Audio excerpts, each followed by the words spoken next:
हमारा ये जो ब्रांड है वो आयुर्वेदा पे बेस्ड है। आयुर्वेदा की बात करें तो उसको कहते हैं the science of life. Ayurveda एक ऐसा शास्त्र है, एक ऐसा साइंस है जो हजारों सालों से वेलनेस पे ही वर्क कर रहा है। आयुर्वेदा आपको बताता है कि किस तरीके से आप कुछ ऐसी चीजों को अपनी डेली डे लाइफ में लाकर बहुत सारी बीमारियों को खुद से बचा सकते हैं। आयुर्वेद में कहते हैं कि our body is made up of 5 elements. हमारा जो शरीर है वो 5 तत्वों से बना है, जिसको हम वायु, जल, अग्नि, पृथ्वी, आकाश, 5 तत्वों से हमारा शरीर बना है। इसके लिए कहते हैं हमारी जो 5 उंगलियां हैं वो भी 5 तत्वों को बताने में मदद करती है। आयुर्वेद का कहना है कि इन 5 तत्वों को मिलाकर हमारी बॉडी में 3 तरीके के दोष बनते हैं, जिसको हम कहते हैं वात, पित्त, कफ। ये तीनों दोष जो है अगर वो संतुलन में होंगे, बैलेंस में होंगे, प्रॉब्लम नहीं होती। आयुर्वेद के हिसाब से जब इनका बैलेंस खराब होता है तो जाकर हमें प्रॉब्लम होना स्टार्ट हो जाती है। इसीलिए हमारी कंपनी ने एक ऐसा प्रोडक्ट बनाया है वाइटोफिन, जिसका नाम हमने रखा है आयुश्वास। ये जो प्रोडक्ट है वो आपके रेस्पिरेटरी फंक्शन, जो आपके सांस लेने की जो फंक्शंस हैं उसको अच्छा करता है। जैसे आप पहली जो लाइन देख रहे हैं उसमें लिखा हुआ है लेहा for improve respiratory health and management of breathing problems. अब बहुत सारे लोगों के दिमाग में क्वेश्चन आ रहा होगा ये लेहा का मतलब क्या है। एक्चुअली ये जो पूरा वर्ड है उसको अवलेहा कहते हैं, ADALEHA। इसका मतलब लेहा का मतलब होता है लिक, जिसको आप ऐसी कोई सेमी सॉलिड, मतलब वो सॉलिड नहीं है, लिक्विड नहीं है, एक सेमी सॉलिड कोई ऐसी चीज जिसको आप लिक करके हाथों से लेकर आप चाट कर उसको खा सकते हैं। तो ये इस फॉर्मेट में हमारा ये आयुश्वास करके एक ऐसा प्रोडक्ट लाया गया है जो आपकी सांस लेने की जो प्रॉब्लम्स है, ब्रीदिंग की जो प्रॉब्लम्स है, उस पे ये प्रोडक्ट हमारा काम करता है। अब बात करें इस प्रोडक्ट की हमें आज जरूरत क्यों है। आप सबको पता है आज बहुत ज्यादा एयर पोल्यूशन है, बहुत ज्यादा आज गाड़ियों का धुआं है, फैक्ट्री से धुआं निकल रहा है, सिगरेट का धुआं है, ऐसी बहुत सारी चीजें। और हम बोलते हैं कि आप खाने के बिना कुछ दिन रह सकते हो, पानी के बिना कुछ दिन रह सकते हो, बट आप बिना सांस लिए नहीं रह सकते। हर सेकेंड जब हम सांस लेते हैं ऐसी बहुत सारी हवा, बहुत सारी चीजें हमारी बॉडी के अंदर जाती है, और जब ऐसी हवा में बहुत सारे कीटाणु है, डस्ट है, ऐसी बहुत सारी चीजें जब हमारी बॉडी के अंदर जाती है तो बहुत सारी बीमारियां लेकर जाती है। एक एग्जाम्पल से समझते हैं। आप रोज घर में डस्टिंग करते हो, झाड़ू पोछा लगाते हो, साफ करते हो, और आप देखते हो कि 2-4 दिन के बाद फिर से टेबल पे उसी तरीके से आपको डस्ट आके, धूल आकर जमा हो जाती है। हम टेबल को तो रोज साफ कर सकते हैं, क्या हम अपने फेफड़ों को, अपने लंग्स को साफ कर सकते हैं? तो आंसर आता है नहीं। जैसे आपने बहुत सारे केसेस सुने होंगे, ये किसी फैक्ट्री में काम करते हैं और बहुत ज्यादा जब धुआं, ये सब धूल जब अंदर जाता है तो बहुत सारे लोगों को ऐसी ब्रीदिंग प्रॉब्लम होना स्टार्ट हो जाती है, क्योंकि हर सेकेंड ऐसे बहुत सारी चीजें हमारी बॉडी के अंदर जा रही है, जिसकी वजह से क्या होता है, बहुत सारी एयरबॉर्न डिजीजेस। एयरबॉर्न का मतलब हवा से जो बीमारियां उत्पन्न हो रही हैं, जो हमारी बॉडी में आ रही हैं, उनको हम एयरबॉर्न डिजीजेस कहते हैं। बहुत सारे बैक्टीरिया, वायरसेस पे जाते हैं, जिसकी वजह से बहुत सारे हेल्थ डिसऑर्डर्स आज लोगों में देखने को मिल रहे हैं। लेकिन अगर बात करें इसके सिम्टम्स क्या है, आपको कैसे पता चलेगा कि आपको कुछ ऐसा प्रॉब्लम स्टार्ट हो चुका है। सबसे पहला जो सिम्टम, सबसे कॉमन सिम्टम देखा जाता है, आप सीढ़ियां चढ़ रहे हैं और आप बहुत ज्यादा हांफने लग रहे हैं, थोड़ी सीढ़ियां चढ़ रहे हैं और आप थक रहे हैं, आपको बहुत ज्यादा थकान हो रही है, या आप हल्का सा एक्सरसाइज भी कर रहे हैं तो आपको बहुत ज्यादा आप थकान हो रही है, आप थकान महसूस कर रहे हैं, आप हांफ रहे हैं। तो ये कुछ सिम्टम्स हैं। दूसरा एक सिम्टम है जिसको हम एलर्जिक ब्रोंकाइटिस भी कहते हैं। अब कुछ लोग नाम सुनकर बोलेंगे अरे ये तो बहुत बड़ी बीमारी लग रही है, लेकिन इसको मैं बहुत सिंपल शब्दों में आपको मैं समझाती हूँ। इस स्क्रीन पे आपको 3 पिक्चर्स दिख रहे होंगे। जो बीच वाली पिक्चर है उसमें आप देख रहे हैं 2 फेफड़ों की फोटो है, लंग्स की फोटो है। उसमें बहुत सारे छोटे छोटे ट्यूब बने हुए हैं। ये जो ट्यूब है आपके लंग्स में पूरा जो ऑक्सीजन है, हवा जो है, वहां तक पहुंचाने में, ऑक्सीजन पहुंचाने में मदद करती है।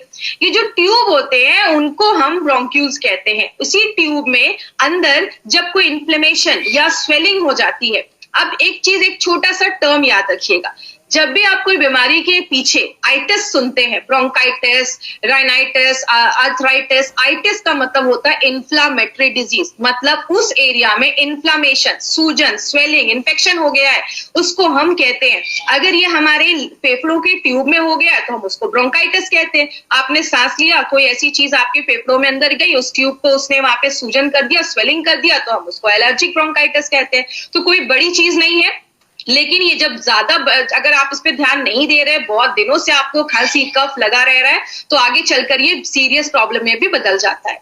ऐसे केस देखा जाता है जब हमारे नाक के अंदर की जो लाइनिंग होती है, नाक के अंदर की जो परत होती है, अगर उसमें सूजन आ जाए, इन्फ्लेमेशन आ जाए, स्वेलिंग हो जाए, तो उसको राइनाइटिस कहते हैं। नाक से बहुत ज्यादा पानी निकलने लगता है, रनी नोज होने लगता है, आपको मतलब बहुत ज्यादा छींक आने लगती है, स्नीजिंग होने लगता है, छींक आती है। तो ये सारे सिम्टम्स हैं जो बताते हैं कि कहीं ना कहीं शुरुआत हो चुकी है। ये बेसिक सिम्टम्स आपको मैं यहाँ पे शेयर कर रही हूँ। अब इसके रीजंस क्या देखे गए? सबसे पहला रीजन है एलर्जी। एलर्जी क्या है? एक सिंपल से एग्जांपल समझाती हूँ। एलर्जी में होता क्या है, हमारी बॉडी में बहुत सारे कोशिकाएं ऐसी होती जिनको हम मास्ट सेल कहते हैं। अब कुछ लोगों के लिए नया शब्द रहेगा, लेकिन बस कॉन्सेप्ट को समझिएगा। ये आपकी बॉडी में गेट कीपर, ये मतलब सिपाही जैसा काम करते हैं, आपके गेट कीपर जैसे काम करते हैं। जैसे आप इस फोटो में देख रहे हैं, ये मास्ट सेल जो है, ये गोल सी चीज है मास्ट सेल। जैसे इस पे बाहर से कोई कीटाणु हमला करता है, ये जो मास्ट सेल होता है वो रिएक्ट करता है और फूट जाता है। और जैसे ये बर्स्ट करता है, फूटता है, आप लाल सी चीज देख रहे हैं निकल रही है, इसको हम कहते हैं हिस्टामाइन। ये जो हिस्टामाइन है, जब ये निकलता है तो हमारी बॉडी में एलर्जी होता है। आपने देखा होगा जिन लोगों को धूल से एलर्जी है, जैसे ही नाक के पास धूल जाती है वो छींकने लगते हैं, क्योंकि हिस्टामाइन जो होता है वो रिलीज हो जाता है। दूसरी चीज है, जब आपके फेफड़े कमजोर होने लगते हैं, जब आपके फेफड़ों में अच्छे से ऑक्सीजन नहीं पहुंच पाएगा, तो आपके जो फेफड़े होते हैं, लंग्स होते हैं, वो वीक होने लगते हैं, कम काम करते हैं, आपके फेफड़े उतने मजबूत नहीं रहते, जिसकी वजह से आपको ये सांस लेने में प्रॉब्लम देखी जाती है। और बहुत सारे केसेस में जेनेटिक रीजंस भी होते हैं, मतलब पेरेंट्स को अगर कोई प्रॉब्लम है तो आप पे भी पास ऑन होने के चांसेस हो जाते हैं। जैसे बहुत सारे केसेस में देखा होगा, फैमिली में अस्थमा चल रहा है तो बच्चे को भी अस्थमा की प्रॉब्लम देखी जा रही है, तो कुछ जेनेटिक रीजंस भी देखे जाते हैं। लेकिन हम इसमें बहुत सारे लोग जब इससे सफर कर रहे होते हैं, तो उसमें क्या क्या सोल्यूशन वो लेते हैं या क्या क्या चीजें यूज करते हैं। सबसे पहला देखा जाता है, जिनको मेनली अस्थमा वगैरह की प्रॉब्लम होती है, वो इनहेलर्स जैसी चीजें होती है जिनको यूज करते हैं। इनहेलर्स हम सबको पता है। दूसरी चीज एंटी हिस्टामाइन। ये एंटी हिस्टामाइन क्या है?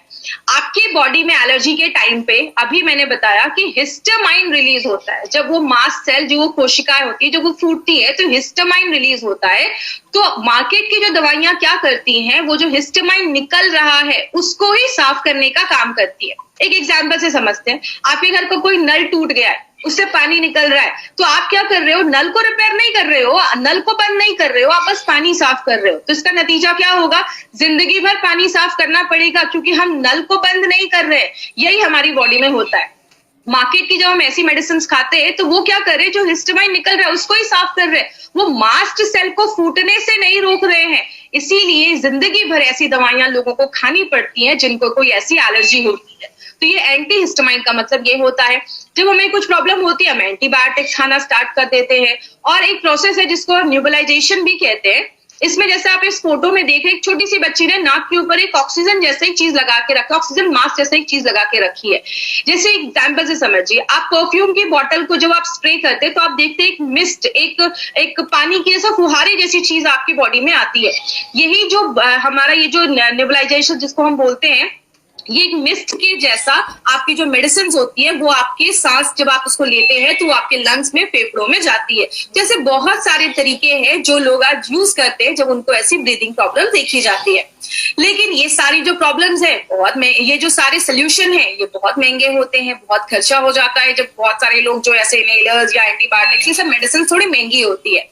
लंबे समय तक लिया तो बहुत सारे लोगों को लिवर में प्रॉब्लम होना स्टार्ट हो जाती है, ज्यादा मेडिसिन खाने से किडनी डैमेज होने के चांसेस होते हैं, और हैबिट फॉर्मिंग हो जाता है, मतलब आदत पड़ जाती है। जब तक ऐसी मेडिसिन नहीं खाएंगे, एलर्जी से आपको रिलीफ नहीं मिलेगा, सांस लेने में तकलीफ होने लगेगी। तो ये सारी जो प्रॉब्लम्स हैं ये देखी जाती हैं। अगर बात करें, आयुर्वेदा के पास एक्सीलेंट सेट ऑफ हर्ब्स है, मतलब ऐसी जड़ी बूटियों का सेट है जो आपके रेस्पिरेटरी जो इश्यूज है, सांस लेने का जो सिस्टम है, उसको नेचुरल तरीके से काम करता है।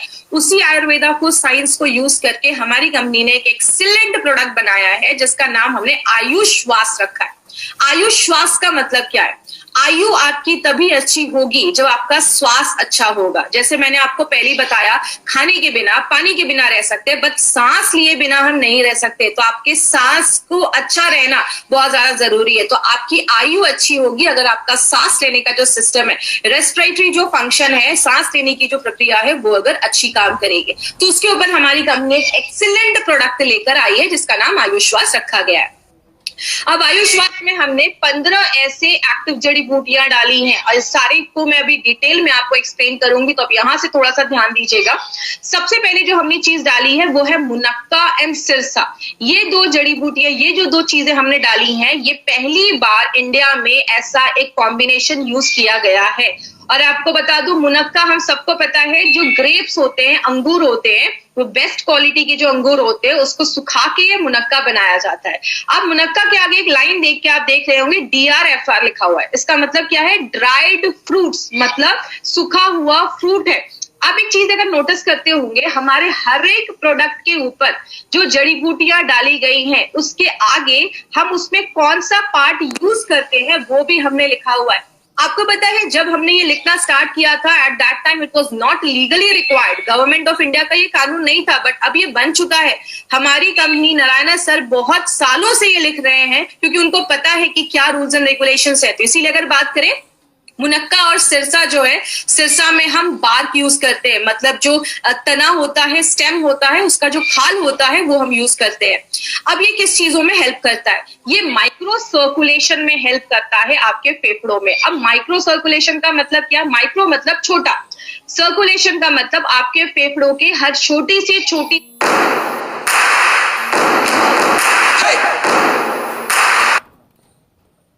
बचाने का अच्छे से काम करता है। रैपिड एनहांसमेंट ऑफ इम्यूनिटी का मतलब होता है आपकी प्रतिकार शक्ति, बीमारियों से बढ़ने की ताकत को बहुत ही तेजी से बढ़ाने में मदद करता है। आपकी जो लंग्स की कोशिकाएं हैं, जो टिश्यू है, लंग्स की जो टिश्यू है, कोशिकाएं हैं, उसको मजबूत करने में मदद करता है। और सिरसा, मुनक्का और सिरसा को एक साथ जब डाला जाता है, सिनर्जिस्टिक तरीके से वो काम करता है। एक साथ जब डालते हैं तो वो एंटी एलर्जी का भी काम करता है।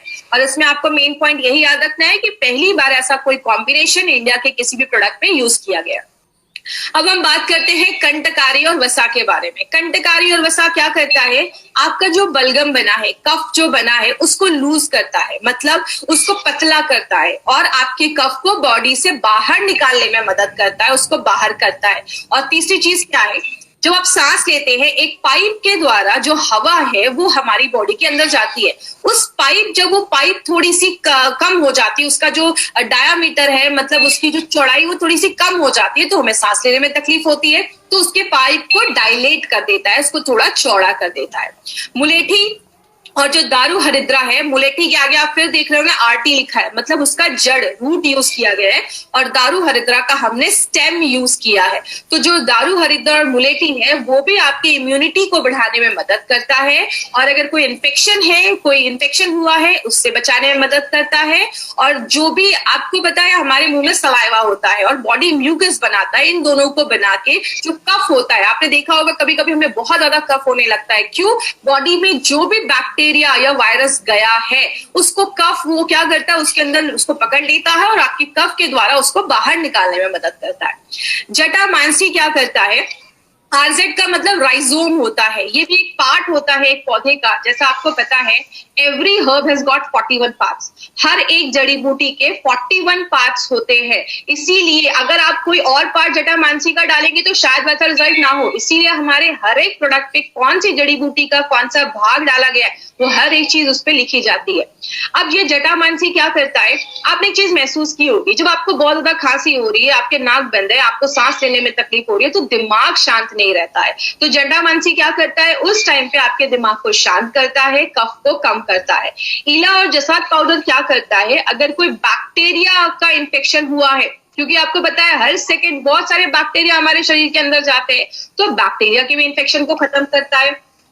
मधु के बारे में बात करें तो मधु आपके गले को सूद करता है। और जो भी हम जड़ी बूटियां अपने प्रोडक्ट में डाल रहे हैं, उसकी जो खासियत है, जो गुडनेस है जड़ी बूटियों की, वो आपके फेफड़ों तक ले जाने में मदद करता है। और लास्ट में एक बहुत ही अच्छी चीज इसमें हमने डाली है जिसको हम त्रिकटु कहते हैं। त्रिकटु, नाम ही बताता है आपको, त्रिकटु एक ऐसी चीज, ये त्रिकटु क्या है इसको हम थोड़ा सा डिटेल में समझेंगे। त्रिकटु एक ऐसा हर्बल फॉर्मूला है जो बहुत सालों से यूज किया जा रहा है, और बोला जाता है कि त्रिकटु जब मेडिसिन में या किसी चीज में डाला जाता है तो और भी जड़ी बूटियां उसके साथ हैं, उसकी बायो अवेलेबिलिटी को, मतलब उसके एब्जॉर्प्शन की क्षमता को, यूज करने की जो क्षमता है उसको बढ़ा देता है। त्रिकटु में बेसिकली 3 ऐसी चीजें डाली जाती हैं। एक होता है हमारा सुंठी, जिसको हम सौंठ भी कहते हैं, या अगर बात करें ड्राइड जिंजर, जो अदरक होता है उसको सुखा के जो बनाया जाता है, सौंठ भी कहते हैं, सुंठी भी कहते हैं, ड्राइड जिंजर होता है। दूसरी चीज होती है मरीचा, जिसको हम काली मिर्च भी कहते हैं। मरीचा जो होता है ये भी एक तरीके का एक त्रिकटु में एक दूसरा इंग्रेडिएंट माना जाता है। और तीसरी जो होता है वो होता है पीपली भी एक त्रिकटु का एक तीसरा इंग्रेडिएंट माना जाता है। तो ये जो 3 चीजें हैं इनकी ना पोटेंसी बहुत हाई होती है, मतलब इनकी जो क्षमता होती है वो बहुत हाई होती है। तो जब आप इसको लेते हैं तो ये क्या करता है, आपकी बॉडी में एक हीट प्रोड्यूस करता है, और आपका जो डाइजेस्टिव सिस्टम है, डाइजेस्टिव जूस बनना स्टार्ट हो जाता है। इसीलिए अगर बात करें तो त्रिकटु में ये 3 चीजें डाली जाती हैं जो और जड़ी बूटियों की जो बायो एबिलिटी है उसको इंक्रीज कर देता है, और इसमें हमने जावित्री भी डाला है। अब बात करें ये जो तीनों चीजें हैं, मैंने आपको इसकी इंफॉर्मेशन भी बताई कि इसका क्या काम है, ये और भी चीजों की बायो एबिलिटी को इंक्रीज कर देता है। अब जो लास्ट चीज हमने इसमें डाली है उसको हम शर्करा कहते हैं, केन शुगर। अब यहाँ पे एक चीज याद रखिएगा, ये बहुत ही जरूरी चीज है। क्यों जरूरी है?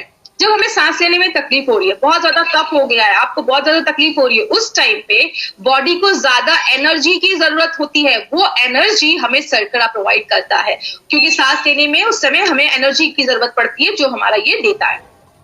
अब इसमें आपको क्या क्या याद रखना है? सबसे पहले नोवेल्टी क्या है आयुश्वास की? मुनक्का एंड सिरसा, जो मैंने आपको बताया आपके सांस लेने की जो तकलीफ है उसको अच्छा करता है।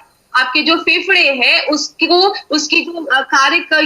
जो कार्य करने की जो क्षमता है उसको बढ़ाता है। और पहली बार ऐसा कॉम्बिनेशन हमारी कंपनी लेकर आई है, बहुत अलग तरीके से काम करता है। एलर्जी से लड़ने में मदद करता है, जो कफ वगैरह है उसको बाहर करता है, आपके दिमाग को शांत करता है, आपकी जो विंड पाइप है जिससे हवा हमारे शरीर के अंदर जा रही है उस पाइप को थोड़ा सा लूज करता है, तो आपको सांस लेने में उतनी तकलीफ नहीं होती है, और आपको इम्यूनिटी प्रोवाइड करता है, आपको बीमारियों से लड़ने की ताकत को भी अच्छा करता है, और आपके गले को आराम देता है, सूदिंग एक्टिविटी का भी काम करता है। और एक इंपॉर्टेंट चीज याद रखिएगा, इसमें कोई भी स्टेरॉइड्स नहीं डाला गया है, तो आपको कभी भी ऐसा कोई हैबिट फॉर्मिंग या ऐसी कोई आदत आपको नहीं लगेगी। अब इसको लेना कैसे, इसके ऊपर कुछ खास ध्यान दीजिएगा। डायरी पेन प्लीज निकाल कर रखिएगा, क्योंकि अब इंपॉर्टेंट चीजों के ऊपर हम बहुत ज्यादा बात करने वाले हैं। इसको आप कभी भी ले सकते हैं, गरम पानी या गरम दूध। अब गरम को थोड़ा सा मैं आपको डिटेल में बात करूंगी। गरम मतलब ये नहीं कि बॉइलिंग वाटर एकदम आप यूज कर रहे हैं या बॉइलिंग मिल्क यूज कर रहे हैं, और ना ही आपको ल्यूक यूज करना है, ल्यूक वार्म जिसको हम कहते हैं। हल्का भी गरम नहीं होना चाहिए और आपका खौलता भी नहीं होना चाहिए। जैसे हम चाय पीते हैं जितना गरम होता है, जिसको आप सिप सिप करके पी सकते हैं, तो आपको क्या करना है, 1 से 2 टेबल स्पून मतलब 10 से 20 ग्राम, आपको ये च्यवनप्राश जैसा ही एक है, सेमी लिक्विड में आता है, इसको आपको लेना है। और सुबह शाम, सुबह उठते हैं 10 से 20 ग्राम, 1 कप में दूध लिया, 1 कप अच्छे से दूध या गरम पानी लिया, 10 से 20 ग्राम उसमें अपना आयुश्वास डाला, उसको अच्छे से मिक्स किया, और सुबह शाम आपको बिफोर फूड आप लेंगे तो आपको ज्यादा अच्छे रिजल्ट्स मिलेंगे। 10 साल से कोई छोटा बच्चा है तो प्लीज उनको हमें ये नहीं देना है। तो ये क्या करेगा, अगर गले में कुछ आपको इरिटेशन हो रही है, बहुत ज्यादा खिचखिच जिसको हम कहते हैं, खिचखिच हो रही है गले में, आपने बहुत सारे ऐड देखे होंगे, और आपकी जो रेस्पिरेटरी सिस्टम है उसको अच्छा रखने में मदद करेगा। बात करें इसमें क्या चीजों पे आपको ध्यान देना है। सबसे पहले आप ये क्वेश्चन मुझे बार बार फिर नहीं आज पूछिएगा, प्रेग्नेंट लेडी लैक्टेटिंग मदर के लिए ये प्रोडक्ट बिल्कुल भी नहीं है। तो ये प्रेग्नेंट लेडी और लैक्टेटिंग मदर को नहीं देना है। अगर कभी किसी को ब्रीदिंग प्रॉब्लम ज्यादा है तो आपको मैक्सिमम 3 महीने, मिनिमम 3 महीने तो आपको लगेंगे, और मिनिमम 3 महीने तक आपको ये प्रोडक्ट लगातार आप ले सकते हैं। तो प्लीज ये चीज याद रखिएगा। दूसरी चीज, अगर कभी किसी को ऐसा हो कि अभी अचानक से कुछ दिन पहले से बहुत ज्यादा सर्दी खांसी ऐसी हो रही है, बहुत ज्यादा कफ हो रहा है, सांस लेने में तकलीफ हो रही है, तो आप इमीडिएट इस प्रोडक्ट को स्टार्ट कर सकते हैं, और 2 हफ्ते तक लगातार आप इस प्रोडक्ट को लीजिए। अगर लगता है कि कुछ रिजल्ट आई है तो एक बार डॉक्टर से कंसल्ट कर लीजिए, क्योंकि 2 हफ्ते में आपको अच्छा खासा रिजल्ट मिलना स्टार्ट हो जाएगा।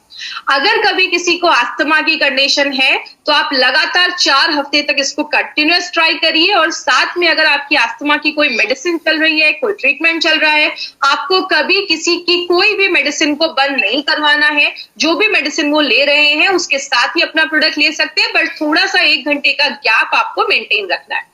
अगर किसी को बहुत ज्यादा निमोनिया की प्रॉब्लम है, निमोनिया के पेशेंट के लिए प्रोडक्ट नहीं बनाया गया है, और बहुत ज्यादा अगर अस्थमा की प्रॉब्लम है तो ये बोलकर नहीं देना है कि आपके अस्थमा को ये ठीक कर देगा। और लास्ट में अगर कोई डायबिटिक का पेशेंट है तो उसके लिए प्रोडक्ट नहीं बनाया गया, इसका शुगर बेस है, तो डायबिटिक के कोई पेशेंट है उनको हमें ये प्रोडक्ट रिकमेंड नहीं करना है। तो ये चीज ध्यान दीजिएगा। अब एक इंपॉर्टेंट सी चीज है जो मैं हमेशा कहती हूँ कि हम सारी चीजें तो कर रहे हैं, लेकिन हम उसको और कैसे अच्छा कर सकते हैं। तो आप अपनी इम्यूनिटी जो है, आपकी रेस्पिरेटरी जो हेल्थ है, जो उसकी फंक्शन है, उसको हम अच्छे से इंक्रीज कर सकते हैं। आप आयुश्वास तो ले रहे, उसके साथ अगर आप अपनी डे टू डे लाइफ में कुछ योगा की एक्सरसाइज भी आप डाल सकते हैं, कुछ ब्रीदिंग एक्सरसाइज, जो सांस लेने की जो प्रक्रिया होती है। और मैं एक चीज यहाँ पे मेंशन करना चाहूंगी, आपको खुद से स्टार्ट नहीं करना है, आप किसी अच्छे योगा इंस्ट्रक्टर से मिलिए, आप उनको अपनी प्रॉब्लम बताइए, और जब आप योगा एक्सरसाइज करते हैं तो वो आपको अच्छे योगा एक्सरसाइजेस आपको बता देंगे। मेनली मैं इस पे क्या फोकस करती हूँ, जब हम ब्रीदिंग एक्सरसाइज करते हैं, सांस लेने की जब हम करते हैं, हमने बहुत सारे एक्सरसाइज के बारे में सुना होगा जिसमें हम एक नाक से सांस लेते हैं, उसको थोड़ी देर होल्ड करते हैं, तो उससे क्या होता है, हमारी जो लंग्स की कैपेसिटी है, जो क्षमता होती है, वो बढ़ जाती है, और आपके जो लंग्स होते हैं वो मजबूत होते हैं। तो ये आपको एक अच्छा रिजल्ट दे सकता है। तो अगर आपको सांस लेने में कोई तकलीफ है, अस्थमा है, तो आप ये कुछ डेली चीजें अपनी लाइफस्टाइल मॉडिफिकेशन में अगर आप करते हैं तो आपको अच्छे रिजल्ट्स मिलेंगे। और लास्ट में एक इंटरेस्टिंग चीज आपको मैं बताना चाहूंगी, जैसा आपने सुना होगा कि जो कछुआ होता है टॉर्टॉइस, उसकी जो उम्र होती है वो 300-400 साल भी होती है, 150 ईयर्स, 200 साल तक वो जीते हैं। क्यों जीते हैं? बोला जाता है उनका जो ब्रीदिंग साइकिल है वो बहुत ही आराम से सांस लेते हैं। 1 मिनट में वो 3 से 4 बार ही सांस लेते हैं, लेकिन हम 1 मिनट में 20 बार 25 बार सांस लेते हैं। तो जब अगर आप सांस को थोड़ा लेते हैं, होल्ड करते हैं, योगा एक्सरसाइज आपके जो है, आपकी इम्यूनिटी जो है उसको भी अच्छा करता है, और प्लस आपकी जो सांस लेने का आपके जो लंग्स है उसको मजबूत भी करने में हेल्प करता है। और ये हमारा जो प्रोडक्ट था, ये हमारा आयुश्वास जो एक एक्सीलेंट प्रोडक्ट है, जो हमारी रेस्पिरेटरी ब्रीदिंग प्रॉब्लम्स है उस पे काम करता है।